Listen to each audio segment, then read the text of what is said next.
Welcome back to ONYX Financial Track. This is Ultimate Academy's team. And in this lecture, we're going to be talking about inventory inputs. We're actually still on that topic. So we will discuss item detail screen. It's kind of really detailed and it contains a lot of data that's all related to each item. So without further ado, we'll just get started.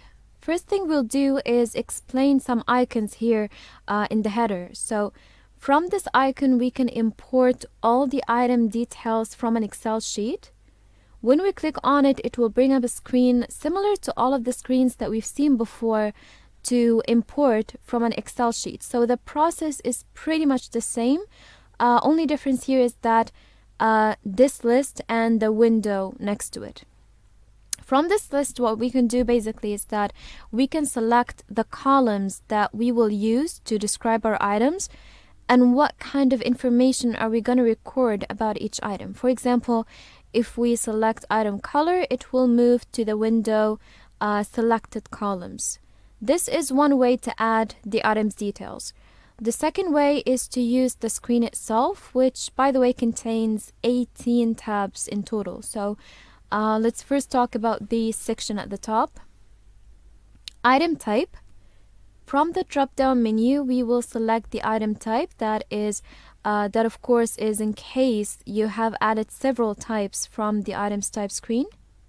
Otherwise, if you have not added any item types, then you can just click on this icon, which will open item type screen where you can proceed and add the types of your choice.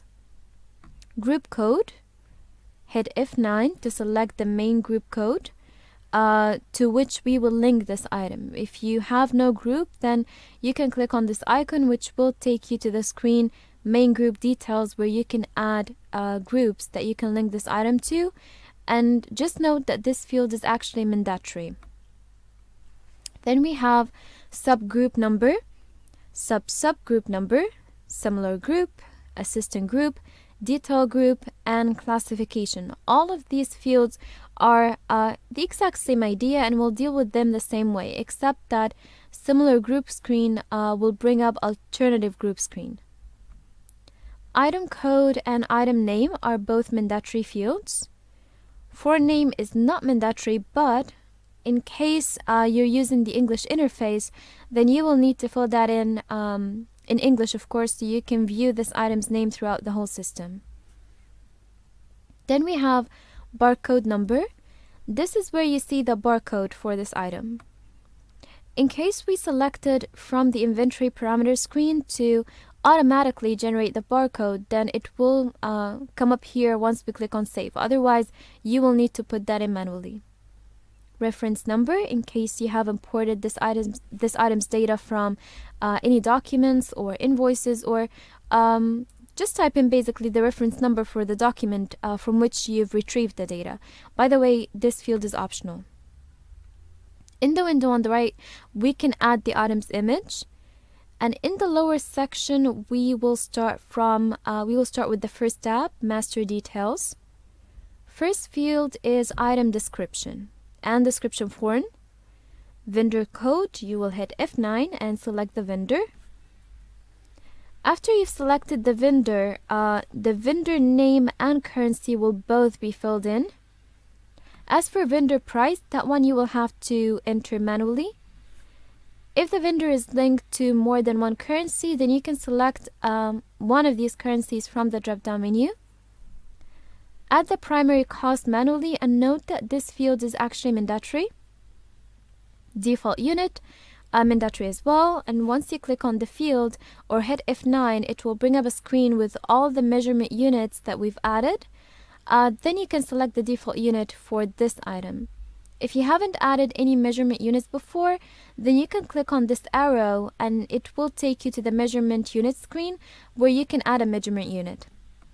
If this is a weighable item or a measurable item in general, we can select from use weight drop-down menu, size, area, length, or distance. Item activity, you'll select from the drop-down menu the relevant activity in case you've added different activities before. And as for purchase invoice number, here we will record the number of the invoice from when we made the purchase from the vendor. Return period. This is in days, of course. You will just punch in the number of the days, for example, 14, which is more common. Length, width, height, those are all in meters. Size, that's in cubic meters. Area in square meter. Weight in kilograms. In case we're manufacturing this product in-house or within the company, then it should have a manufacturer code, which is recorded in the manufacturer code field. Manufacturer, company, and country, you will fill that in accordingly. Fill in the brand and or. As for season, that is optional in case you've added any seasons. Add the color and the measure. Then we have level. In the drop-down menu, you'll find the levels of evaluation that you've added, and you can select the one that is applicable for this item. Item storage. In the drop-down menu, we have 3 options: all, not store, and store. If we choose store, then we're basically saying that this item can be stored and it will be included in the stocking. Not store is the opposite, of course. All means that this item can be stored or not stored as per our choice in the transactions. Alright, so then we have open stock. And this comes up automatically as well. Enter the exact open stock for this item from the open stock screen, or the system will read the first amount that was ever added for this item and it will use it as the open stock. Then we have the available quantity, average cost. Both of these fields will be filled in automatically. And for your information, as per the available quantity, that is the actual available quantity at your existing warehouse. We have the variable use customers impressed. If we tick this variable, then we can dispatch this item from the warehouse as an impressed on an employee's profile. Inactive, inactive date, and inactive reason. I think we already know what that does and what it's for.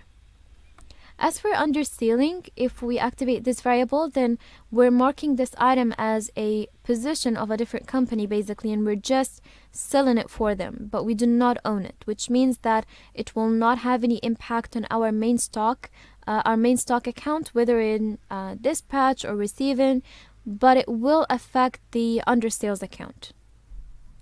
Allow use fraction. That one is in case we want to sell this item in fractions, like 1.5 and so on. We use this variable, of course, if it works with the nature of the item that we're talking about here. Non-returnable. You can activate this variable, of course, if it suits the return policy at your company. Service item. Then we have reserved item. If we activate this one, then obviously this item can be reserved by salesmen. To sell cash, that means no other payment methods will be accepted for this item. Assets, you can turn that one on and also activate the variable use customers impressed in case, for example, you provide laptops for your employees. Then the laptop is essentially an asset, and it is also an impressed on your employee's profile. Required, if you consider this item a necessity for production, then activate this variable. As for assembled item, you can activate it if it's a compound item. Use factory serial number. Here the system will automatically generate a serial number for this item in the items list. Use accessory. We use this variable if the item comes with any relevant accessories, like for example, if we have a mobile phone and the charger. Use QR code. The system will automatically create a QR code for this item.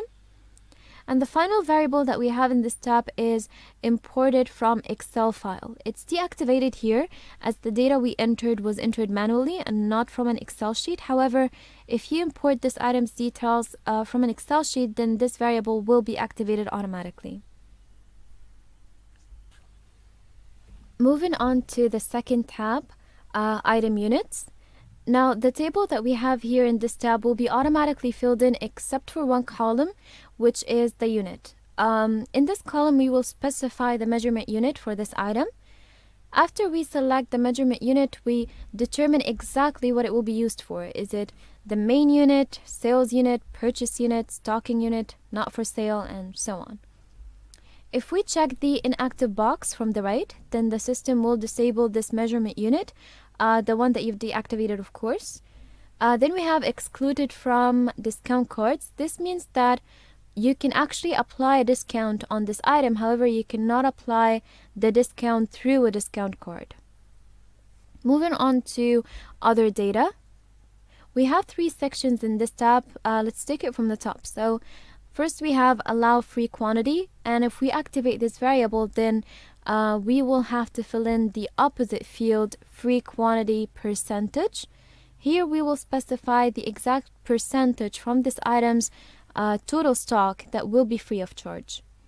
Guaranteed, if we mark this item as guaranteed, then we will need to specify how many days is in the guarantee period. Minimum limit cost percentage and maximum limit cost percentage. In both of these fields, we will specify the level of cost by setting up a minimum limit and a maximum limit. Reorder level. We did talk about reordering before, but here, if the stock of this item runs critically low beneath a certain quantity, then the system will alert you to reorder, or it will reorder this item automatically. We set that up by specifying in this field what is the minimum quantity at which we need a reorder. Assumed reorder quantity. Here we will specify how much should the system reorder from this item if it's running out. Let's say that if the available quantity is under 10 units, then the system should reorder 100 of this item.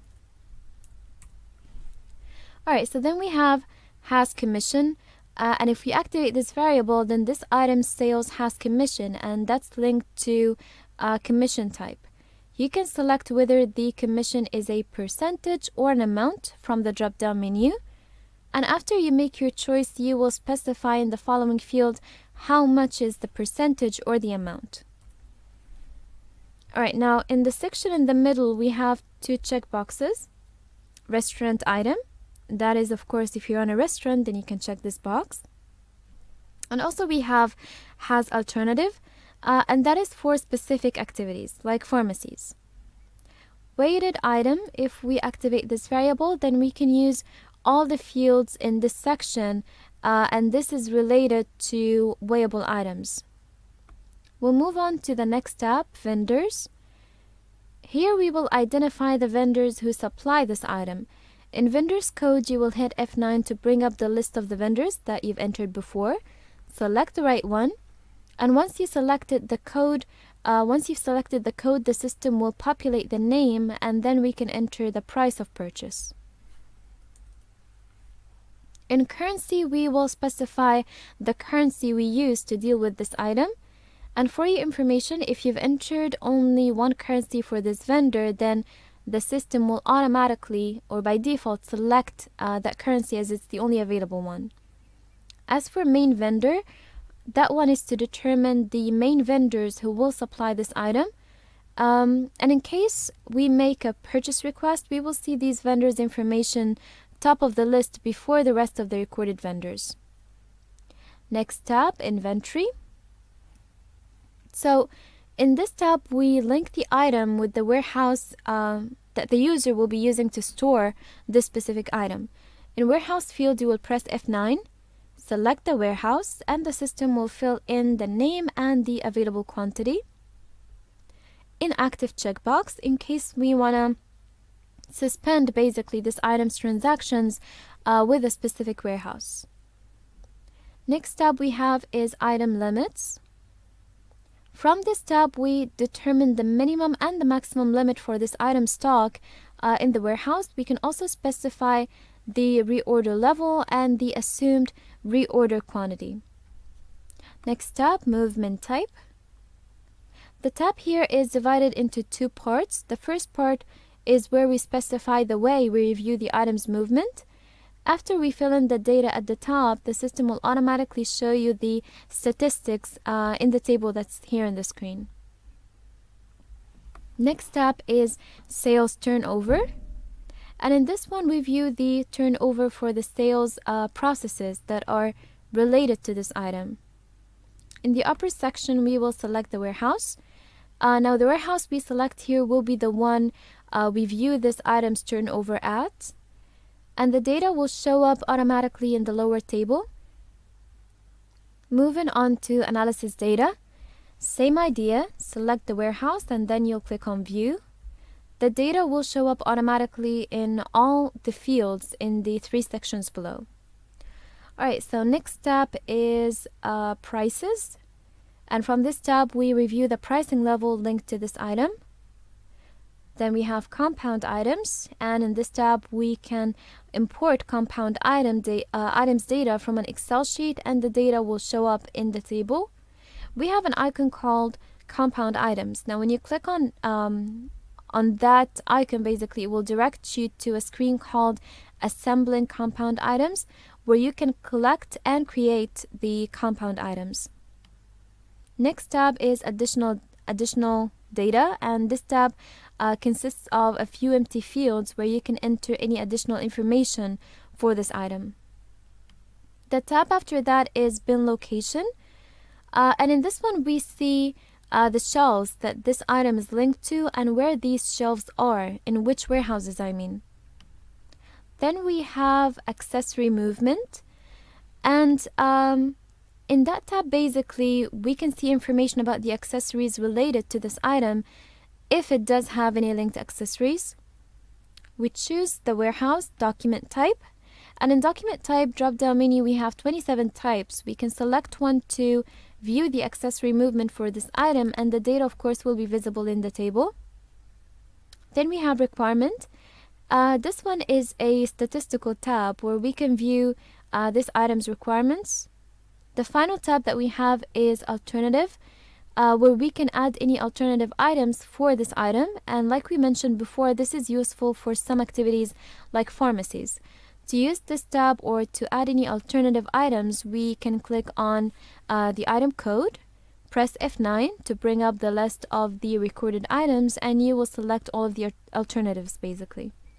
Once you select the item code, the system will fill in the rest of the fields automatically, and that's basically everything. So that is everything for this lecture, and thank you so much for watching. Please do not forget to subscribe to our YouTube channel and follow us on Facebook, and we will see you again soon.